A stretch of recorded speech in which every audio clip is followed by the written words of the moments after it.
हमारे आसपास बहुत से लोग रहते हैं।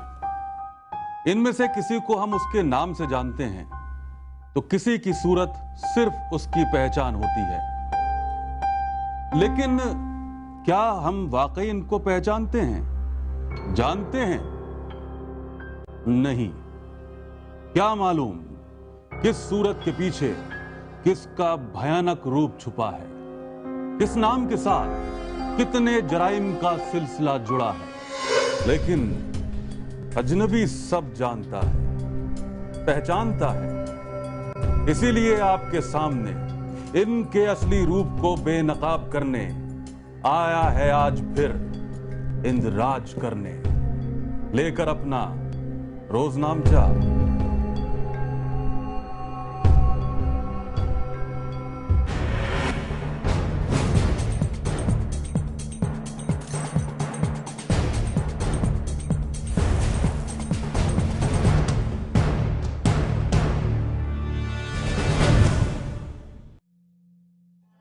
जीतना आसान काम नहीं, बहुत पापड़ बेलने पड़ते हैं, बहुत मेहनत करनी पड़ती है। एक मुकाबला है, कुछ लोग इस मुकाबले में हार जाते हैं, कुछ लोग तो मुकाबला ही नहीं करते। लेकिन कुछ लोग ऐसे भी होते हैं जो फाउल प्ले करते हैं, जीतने के लिए गलत हथकंडे अपनाते हैं। लेकिन वो नहीं जानते कि रेफरी उनको देख रहा है, ठीक वक्त का इंतजार कर रहा है।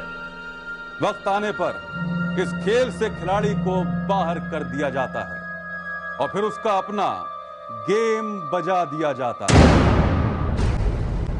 बोलो।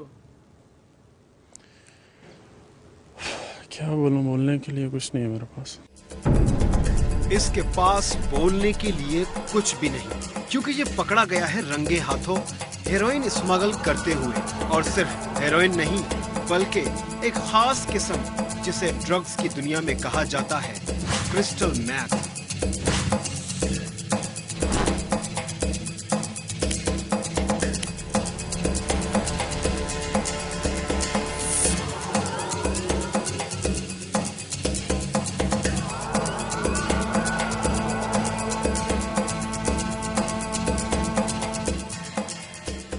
ये आम सफेद हेरोइन से कई गुना तेज और कई गुना ज्यादा महंगी होती है।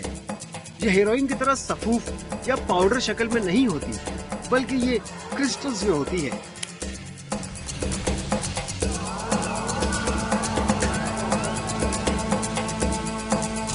और ये है वो अफराद जिनसे ये बरामद हुई। बेनजीर भुट्टो इंटरनेशनल एयरपोर्ट से पकड़े जाने वाले ये अफराद ले जा रहे थे इस मवाद को कतर के रास्ते स्पेन।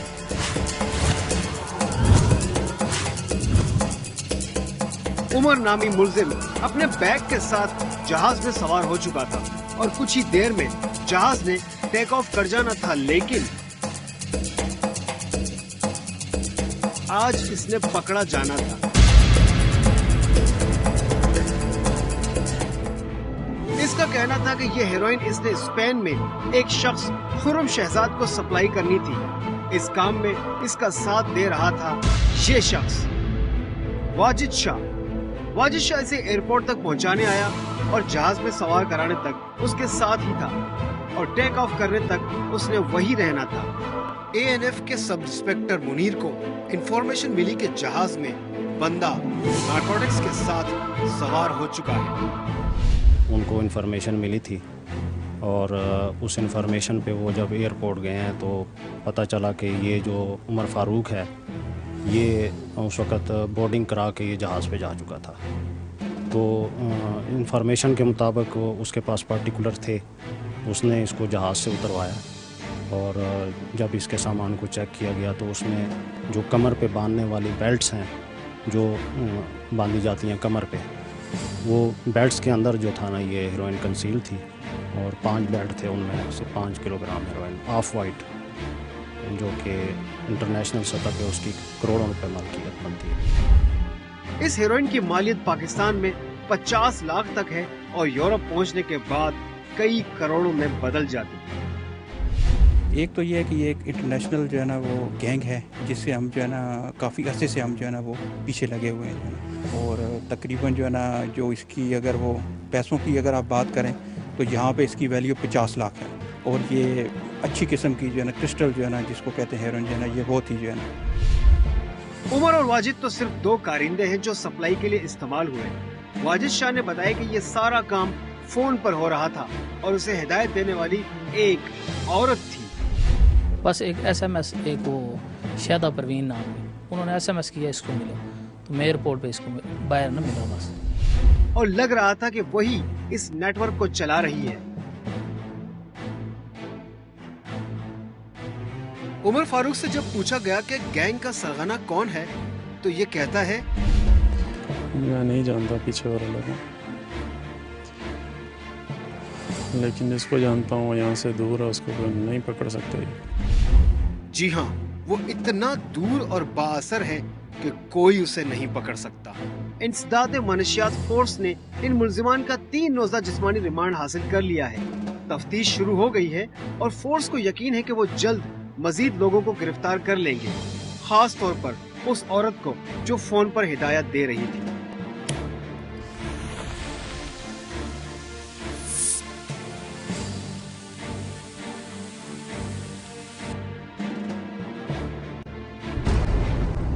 उरूसा की जिंदगी में उरूसा सिर्फ नाम की हद तक ही था, क्योंकि उसकी शादी ज्यादा अरसे तक ना चल सकी।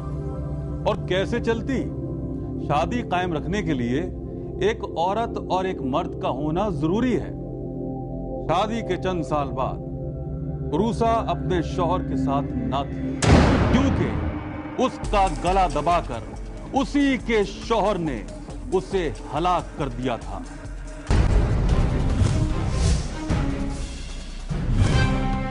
लाहौर नेशनल पार्क सांदा की रहने वाली 19 साला उरूसा की शादी 2 साल पहले मोहम्मद शाहिद से हुई, लेकिन 19 साल से उरूसा के नाम से पुकारी जाने वाली को उरूसी जोड़ा रास न आया। शादी तो हुई, लेकिन शादी से खुशी गायब थी।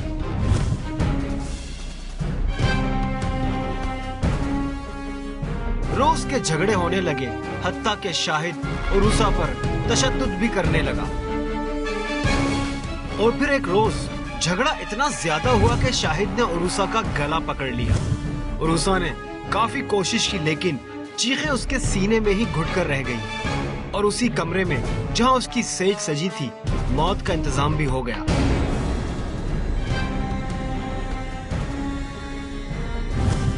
शाहिद हो गया वहां से फरार। काफी देर तक उरूसा की लाश वहीं पड़ी रही। सितम तो ये कि उरूसा की मां ने आकर तस्दीक की कि वो मर चुकी है। एक दिन पहले भी इन्होंने मार के ना मुझे कपड़ा शपड़ा तुन के गला दबाया, उदम ही फिर मैं अपने घर लिया, जिसमें फिर 2 महीने अपने घर रखी। फिर हूं तो मैंने खबर ही नहीं की कि मतलब मैं बच्ची तेरी मार दी। मेरी भांजी उसे रही, उन्हें मेरे फोन सिरे किया कि खाला तू सांदे आ, यह साडा घर है। फिर मैं सिरे नेरा नेरे से मैं सांदे चली गई। अगों की चीज़ नहीं सी मैं, मेरा बच्चा भी मोटरसाइकिल छड़ गया, मैं घर गई तो दोनों बैठ गई ना गई। मैं हाथ ही चलाया, साइंस देखा तो कुछ भी नहीं। घर से भागकर शाहिद एक पार्क में जाकर बैठ गया। पुलिस को ज्यादा मेहनत न करनी पड़ी उसे गिरफ्तार करने में। इन्फॉर्मेशन के मुताबिक जब पहुंचा वहाँ पे तो ये भाग गया। भाग के जाके ये फिर एरू पार्क एक जगह पे जाके छुपा हुआ था। वहाँ से इसको तकरीबन आधे घंटे में गिरफ्तार किया। पुलिस ने शाहिद के खिलाफ कत्ल का मुकदमा दर्ज कर लिया और लाश पोस्टमार्टम के लिए अस्पताल भिजवा दी।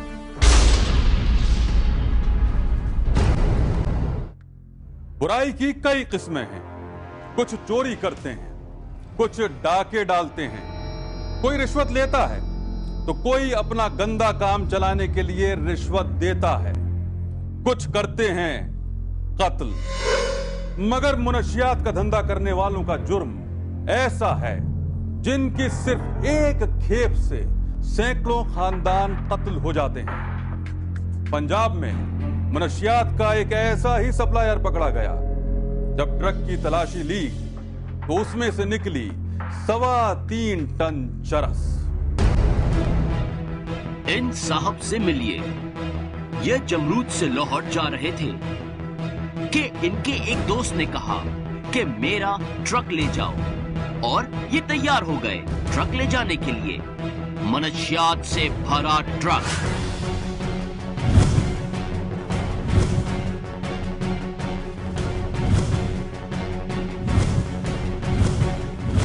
जी हां, ट्रक पर रखे कंटेनर्स में भरी हुई थी एक्सपोर्ट क्वालिटी की चर्स, और वो भी किलो या मनों में नहीं, पूरे 3.25 टन। इतनी बड़ी मिकदार का मतलब ये करोड़ों की बात है, और ये कारोबार करने वाले इस तरह अपना माल किसी ऐरे गैरे को एक शहर से दूसरे शहर मुंतकिल करने के लिए नहीं देते। एंटी नारकोटिक्स फोर्स इस ट्रक का पीछा जमरूद से कर रही थी, और जब ये लाहौर के करीब पहुंच चुका था, इसे धर लिया गया रंगे हाथों।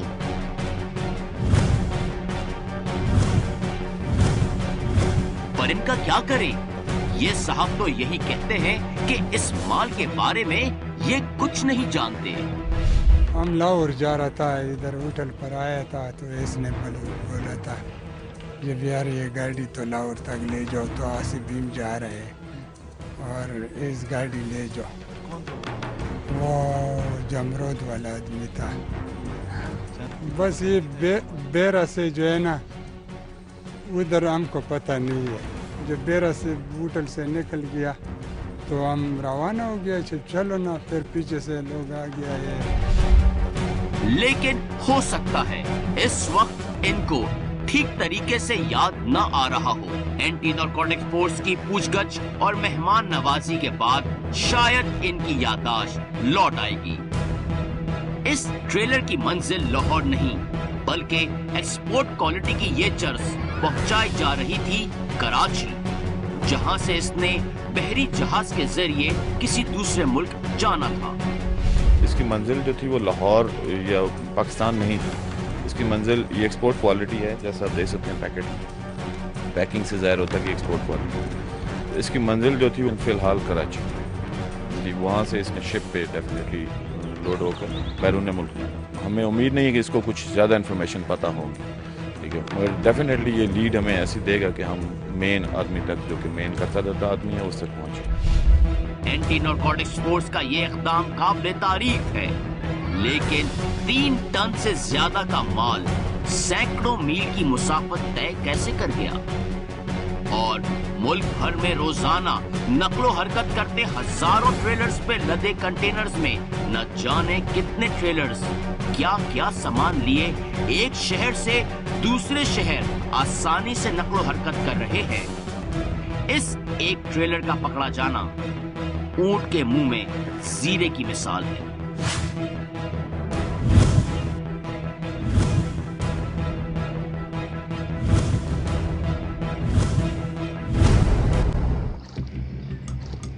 रोजनामचा अभी भरा नहीं। एक ब्रेक के बाद अजनबी फिर वापस आएगा और बताएगा आपको 5 पढ़े लिखे नौजवानों की कहानी जो बन गए डाकू।